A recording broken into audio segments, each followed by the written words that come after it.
یعنی مجدد کسے کہتے ہیں؟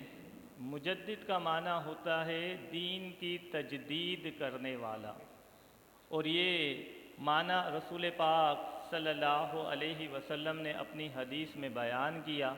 اللہ کے رسول نے فرمایا اللہ اس دین کی تجدید فرماتا ہے، ہر صدی کے اندر اللہ اس دین کے لیے ایک مجدد کو بھیجتا ہے جو دین اسلام کے گرد و غبار کو ختم کر کے دین کی اصل شکل لوگوں کے سامنے نمایاں کر دیتا ہے۔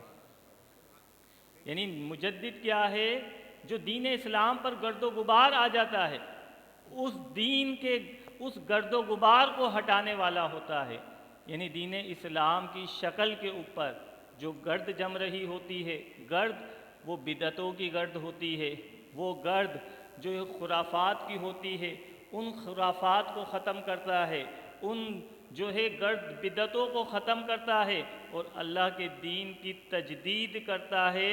ایسی تجدید کرنے والے کو لوگ مجدد کہتے ہیں۔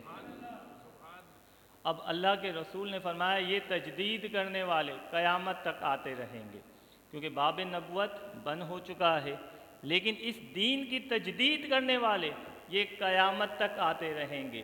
مجدد الف ثانی کی صورت میں ہو، خواجہ غریب نواز رحمۃ اللہ علیہ کی صورت میں ہو، سیدی اعلیٰ حضرت علیہ رحمہ کی صورت میں ہو، یہ مجدد آتے رہیں گے اور دین کے اوپر جو گرد و غبار آئے گا اس کو یہ صاف کرتے رہیں گے۔